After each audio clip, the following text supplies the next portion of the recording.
আচ্ছা দেখেন আল্লামা শামসুদ তিবরিজ রহমাতুল্লাহ আলাইহি তিনি দেখতেছেন কি দেখতেছেন যে তিনার রুমি রহমাতুল্লাহ আলাইহির সিনাটা দুনিয়ার এলেম দিয়ে ভরপুর হয়ে যাচ্ছে।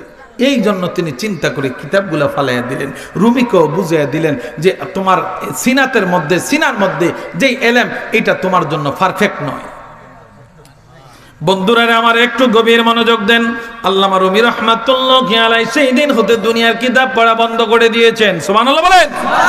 আল্লাহর প্রদত্ত ইলমে আল্লাহর যুগ শ্রেষ্ঠ একজন ওলি হয়ে গেলেন। ও বন্ধু, এই ওলিরা দুনিয়ায় থাকতে আমাদের উপকার যেমন ভাবে করে তেমন ভাবে অন্ধকার কবরে গেলেও করে। বিশ্বাস হয়নি? হ্যাঁ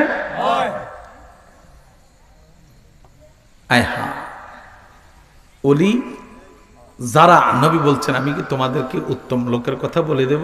বলি ইয়া রাসূলুল্লাহ, উত্তম লোককে ক্বালা খিয়ারুকুমুল্লাযিনা ইযা রুউ যুকিরাল্লাহু আযজা ওয়া জাল্লা। আল্লাহর নবী বলেন যাদের চেহারার দিকে তাকাইলে আল্লাহর কথা স্মরণ হয় এরাই সমাজের মধ্যে আল্লাহ ওয়ালা। ঠিক কিনা? ঠিক কিনা? বন্ধুরা আমার একটু গভীর মনোযোগ দেন।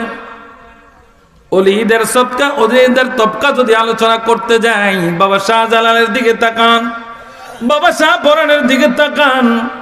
আমাদের দেশে আমাদের জন্য যিনি নিয়ামত হিসেবে এসেছেন, চতুর্দশ শতাব্দীর মুজাদ্দিদ ইমামে আলা হযরত ইমাম আহমদ রেজা খান ফাজিলে বেরলভী রাদিয়াল্লাহু তাআলা আনহু, যিনি তিনার হায়াতে জিন্দেগিতে 1400 কিতাব লিখছেন। সুবহানাল্লাহ। কত শত? আরো জোরে কোন না, কত শত?